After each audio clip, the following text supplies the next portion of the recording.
How did you hook up with Bam? Because you were in Boston. That was audio. And audio. Yeah. Oh, audio days. Okay. So when we were done with One Step Beyond already, and I think Jeff Taylor sent me out to go film with Bam. Oh. And when I got there, it was actually when you were going to premiere Haggard. Yeah. And all this shit was going on. Jackass it just came out, and like MTV was like, "Yo, we want you guys to shoot a pilot of your parents and you." Yeah. And I filmed the entire week. That was when we turned the house into a skate park. No, right? it was even before that. Oh, okay. This is when you bought the Hummer.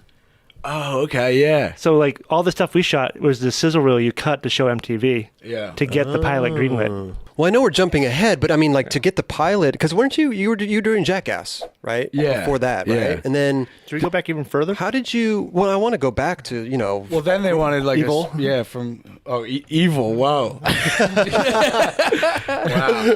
That was a long, long time ago. But I mean, like to get you had to do another pilot to get Viva La Bam, even though that you've already done. For some reason, I think that's like a must, that you film a pilot that they never show on TV. Right. They just want to see the formula of it and what it is. But once, Jackass the show was done, then they wanted 2 spin-offs, which is what they always do. They didn't do that shit with Jersey Shore, but they wanted Wild Boys with Pontius and Steve-O, and then Viva La Bam with me and all my friends from Westchester. Wow. And it was crazy, man. Our budget was like $300,000 to spend on each episode of just fucking shit up. How do you spend? It's like $300,000 a week. How do you spend $300,000 fucking shit up? Can you? The ideas that I would come up with were so bonkers that I would be like, they're never going to approve of this, and they would approve of it every time.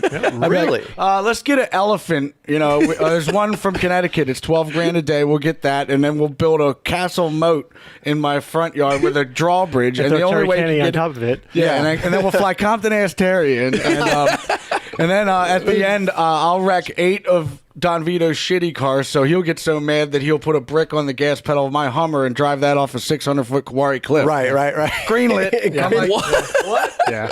Like, I feel like today, I just found out Viceland got bought for like $40 million for their TV channel. It's like, even with Epically Later, I'm like, okay, you guys are coming out for a week to film me in Spain, then you're filming me a week, and like, not that it matters, but like, how much am I getting? They're like, well, you're not getting anything. It's like you're honored to be on Epically Later. Wow. It's like you're honored in skateboarding to have an Epically Later. I'm like, oh, okay. So I don't get paid for this? Like, no, it's an honor. I'm like, it's like having it's like a mini documentary, Yeah, like, oh, you're on Epically Later, then you're meant well in skating or something. Right. Like, $300,000. Well, we're not paying you to be on this show either. So. Well, that's okay. We'll give you a free shirt. We'll give you a shirt. As long as I get a shirt. Yeah, you'll get a shirt. And, well, maybe a hat, too, if this goes well.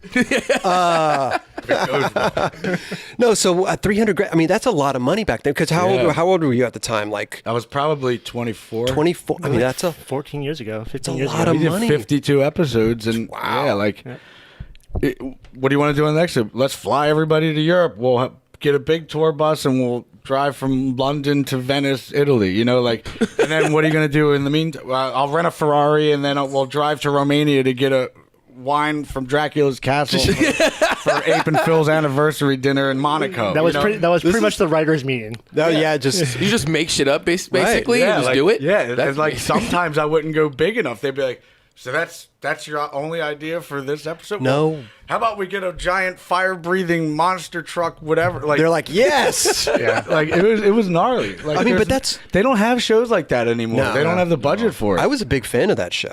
I loved it, dude. I was always so hyped on it, dude. Yeah. And then I would always wonder though, like, how much of this is real? You know what I mean? Like, do you really go into your dad's room when he's sleeping and slap the shit out of him? I mean, dude, you know what I mean? Like, shit. I loved it, but you start to wonder because it's a TV show. It was as real as it could be. Yeah. I mean, there was times where, like, when we're on our 3rd season and Ape sees all the cameras coming in. I mean, she knows that, like, her favorite whatever's going to get smashed, and eventually MTV will pay that back. So they got used to it. Yeah, they got used to it. There became a point though. Do you remember when everyone was like, "Just tell me what you want to fucking do"?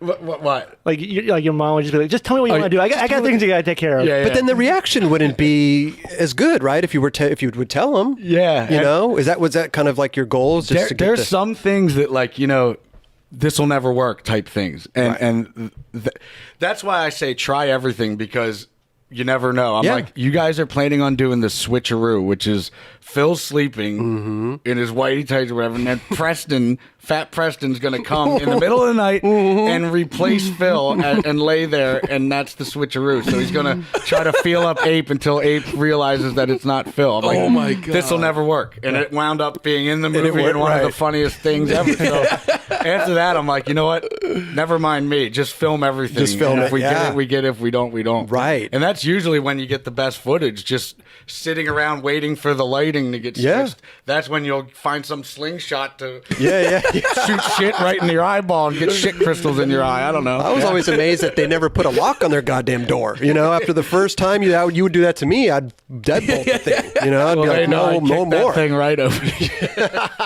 Yeah, we've done everything, like fireworks in the house, fireworks in the car. We painted their kitchen blue. We turned their the living room into an ice skating rink, skate park. We had snow all over the house, so we could go sledding from upstairs outside. Oh my God, it's endless. Like it's like sky's the limit. Like anything. Christmas in July. Ape Phil finds blue shit when I painted the whole kitchen blue. Even the apples and oranges, the forks and knives, blue. She'll still find blue shit 10 years later. Oh my God. Yeah, for real.